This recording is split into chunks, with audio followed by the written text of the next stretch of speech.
Join me for this flow if you need to recover throughout your hips and hamstrings. Great if you've been for a run, really good for some post-run recovery. But even if you just need to loosen off, move and feel good, then this flow will be great for you. We're going to begin by just going through some rotation in our hips, and we'll make this nice and easy by bringing our hands quite far back and have the feet roughly hip width or a bit wider, and we'll just go through some super easy, gentle rotations. You don't have to be able to get your knees all the way down to the floor, just go to where you can. You can then start to go a bit wider. One knee goes in, the other goes out. Keeping your bum on the floor. And just moving side to side. You can sit up taller. You will find that a little bit more challenging. And it might feel nice to just go to where you can in your end range. Try not to hunch like this and the shoulders open up. And just stay here, breathe into it. And then gently move across to the other side, again holding it there.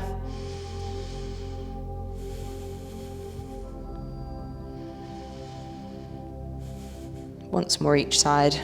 Maybe you're comfortable enough to sit up a little taller. Transition across.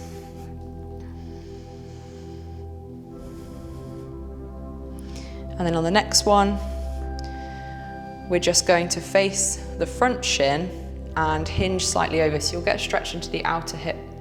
You're also working into internal rotation in this back hip. And in this position, you might find you need to place a cushion under your front thigh, or you can just draw this back knee closer towards the foot if that feels a little bit more accessible.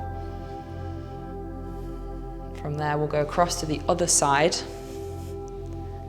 Again, you can be in this full 90-90 position, maybe with that cushion elevation, or close the gap and hinge over. We'll do that again each side. On the next one, just press down a little bit more into the mat, so feel your front hip and thigh really pushing into the ground as you hinge over.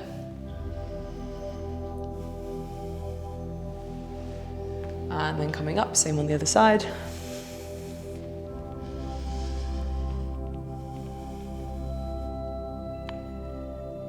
And then we'll go back over to the other side. This time you're going to connect your foot and your thigh. So we're creating this figure 4 position. You can use your hands to come up, and at the top, squeeze the glutes, press the hips forward, helping work into internal and external rotation and that hip extension by engaging your glutes. Sit down, use your hands for assistance again if you need to, and if you don't need to use your hands, you can just come all the way up. Hold it at the top for as long as feels good. If you want to move a little bit more dynamically, you can keep moving back and forth. We'll do a few more. Keep squeezing your glutes at the top.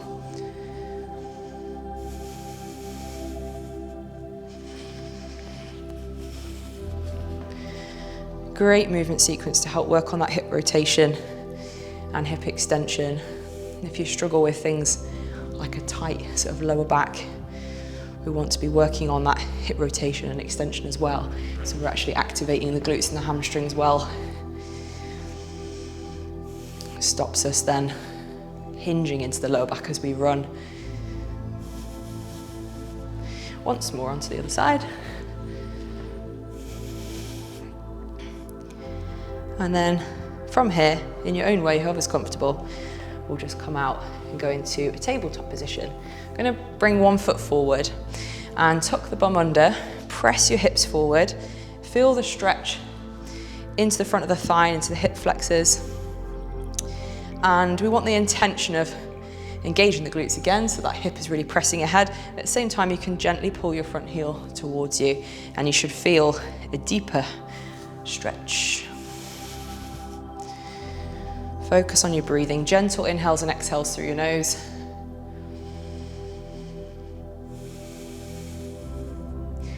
Feel free to stay here. Otherwise, we're going to bring the hands inside the front foot. Squeeze the glutes to press that hip open again. The back leg can be down on the ground, or you can hook the toes and lift it up. You can even press through the top of the foot or with the toes hooked.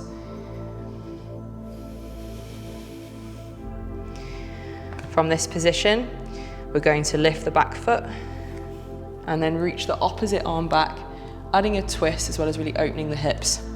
Like I said, if this feels too much, stick with the first version where we're in that half kneeling lunge position up tall on the mat.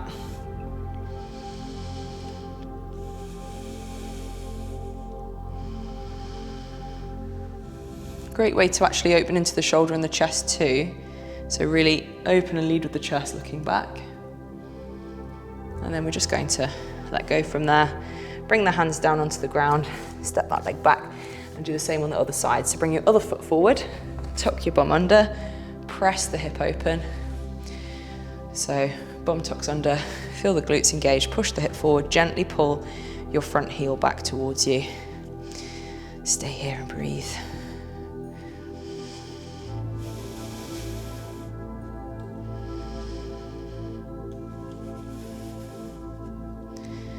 You can also perform this movement as a couch stretch with your back foot elevated against a wall. A lot of the time that can feel really, really intense. This can be a great variation to do instead of. So you can stay here, or we'll bring our hands down inside that front foot. Just like we did on the other side, the back leg can be down, or we can lift it up by hooking the toes. You can also press through the top of the foot, or with the toes hooked. And we're just working into deep hip flexion into that front hip, and then hip extension into the back hip. If you did on the other side, we're going to bend that back leg, reach the opposite arm back to hold the foot. Open through the chest, rotate through the mid-upper back as you look over that shoulder.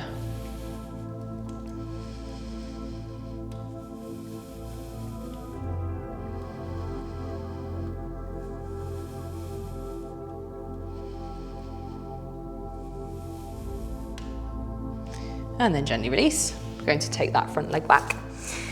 And for our next hip opener, we're going to come into a frog stretch. So for a frog stretch, you can just take the knees wide. You can place cushions underneath the knees and have your feet in line with knees in line with hips. You can just look back to check the inner edges of your feet are on the floor. From here, you can stay on the hands, take the legs as wide as you can, or go down onto the forearms. You can start to draw the chest down if that's comfortable enough for you. And whilst you're here, you're going to feel an inner thigh and groin stretch. So we can hold it here. You can also choose to open the hips forward, release a little bit, and then send the hips back a little bit more.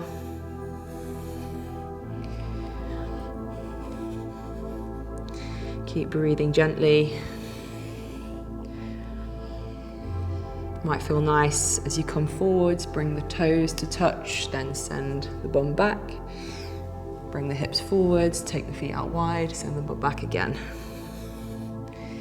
Toes touch. It's almost like a deep child's pose here, pressing the bum back towards your heels, and then coming forwards, taking those feet out. From here, we're going to have a little go at going into a single leg frog stretch as well. So you can stick with this variation. Otherwise, we can have a go at extending one leg out to the side, sending the hips back that way, really working into the adductors, to the inner thighs. Take it back, switch onto the other side, extend that leg out.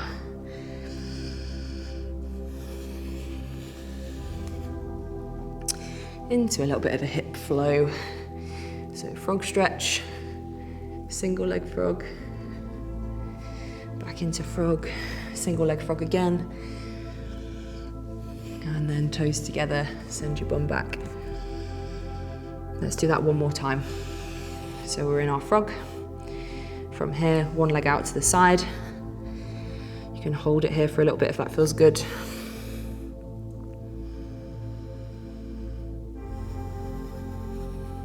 And then onto the other side.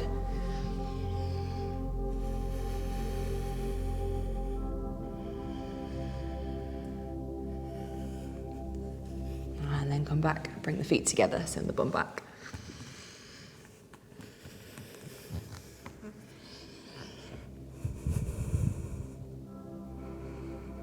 We're going to come up onto all fours, cross your ankles, sit onto your bum.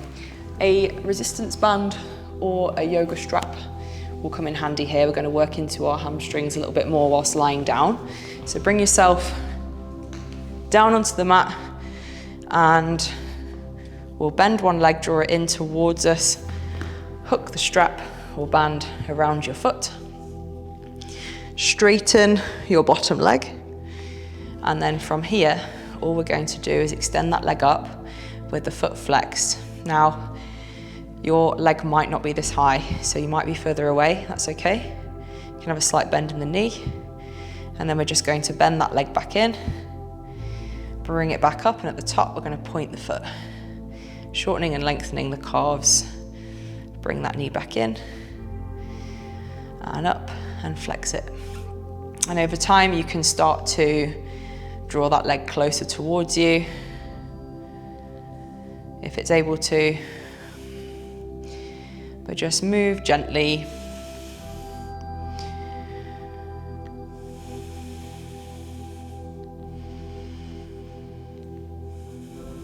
You can also have a little go with working by turning your foot, working into different areas of the leg. So I'm going to turn the foot in, feel that into the calves, a bit more on the outside here. I could then also hold that strap in one hand and take it across the body. So whichever leg is moving, that arm stays down, the other arm, take it with the opposite arm, take it across. The bottom leg, have the knee pointing up to the ceiling. So notice if the bottom leg, and you just end up rocking over to one side, we don't want to do that. Have the knee pointing up, and you're really going to feel this into the outer hip, right through that area that tends to get super tight, the IT band. And we can take that leg up, hold the band in the other hand, and slowly take it out. Again, we're keeping this bottom leg pinned, so keep your glute on the ground, knee pointing up to the ceiling. Make sure the leg doesn't lift up off the ground as well. Come back to the center.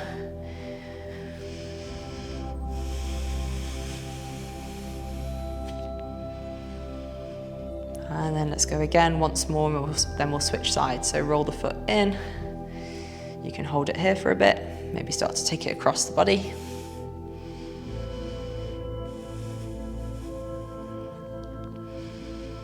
And then bringing it up, switching the grip, take it out.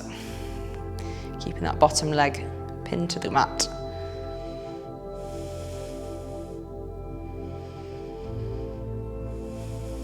Bringing it back up, and then release. We'll do the same on the other side. Starting by just drawing that leg in, hooking the strap or band around the foot, straighten your bottom leg down, and then obviously going to a place where you're feeling that stretch in the hamstrings, not pulling in the back of the knee. Sometimes that means you just need to slightly bend your knee, and then we will flex the foot, bend the leg, extend the leg, and point, bend the leg, extend and flex, and just keep moving in and out, gradually seeing if we can draw that leg up a little bit more.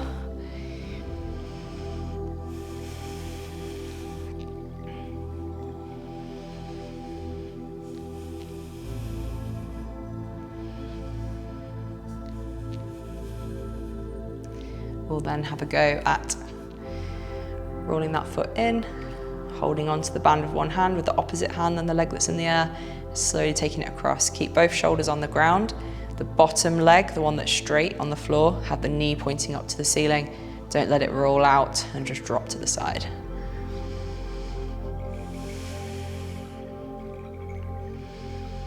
Gentle inhales and exhales, really feeling that release of tension into the outer hip and thigh, all the way down the leg through the calf.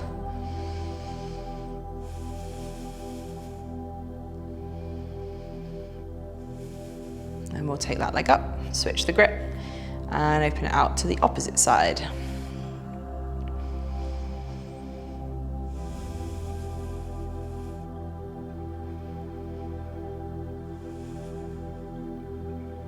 And we'll go through that one more time. So bringing the leg back up to center.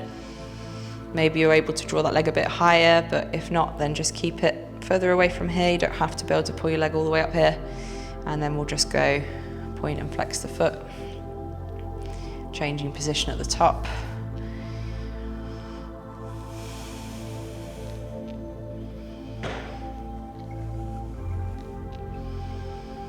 Once more, all the way up, and then roll that foot in, take it across the body.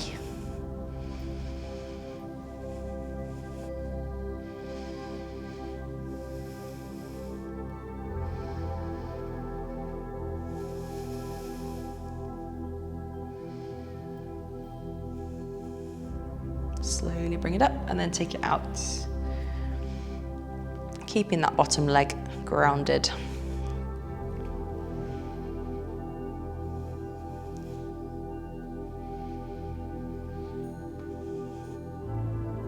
From here, let's bring that leg in and then release. And one last little stretch to recover, just to get into the glutes. We'll go into a reclining pigeon. You can go into any variation of pigeon you prefer, so you don't have to do this reclining. But we can take the leg, ankle on top of the thigh, let that thigh roll out, and you can stay here if that feels enough. Otherwise, we're going to lift that bottom leg off the ground. You can hold onto it and gently push that top thigh away to increase that stretch. You shouldn't get any niggling or nasty sort of feeling in your knee. If you do, then come out. And just listen to your body. So we can hold it here, start to draw that leg in tighter if we're able to. Gently push this top leg away. You can even, one that I particularly like for myself, so if it feels good, give it a go. Hands either side, and just gently taking this top foot towards the ground. There's a little bit of a twist, and then back up. You can hold it there. Look towards the bottom arm.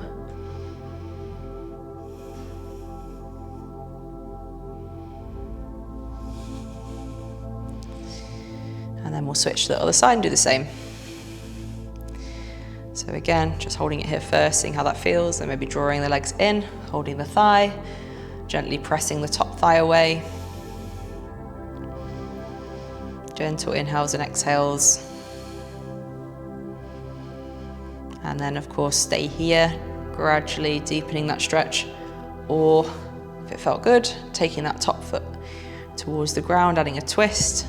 Both shoulders stay on the floor. And you can move in and out of it, or you can hold it on one side. Might feel good to hold it there. Look over the opposite shoulder.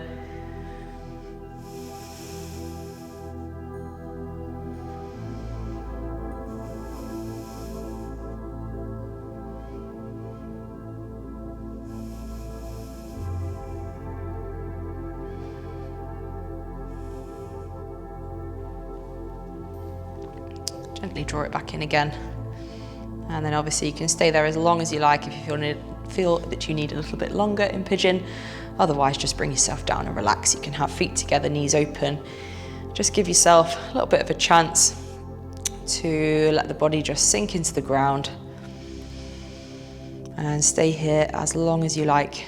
Otherwise, you can start to bring yourself up. Well done. Thank you for moving with me. Use that flow as a bit of a hip and hamstring recovery post-run, or maybe post-training in general, or even if you just need to relax your body a little bit at any point throughout the week. I'll see you for the next one.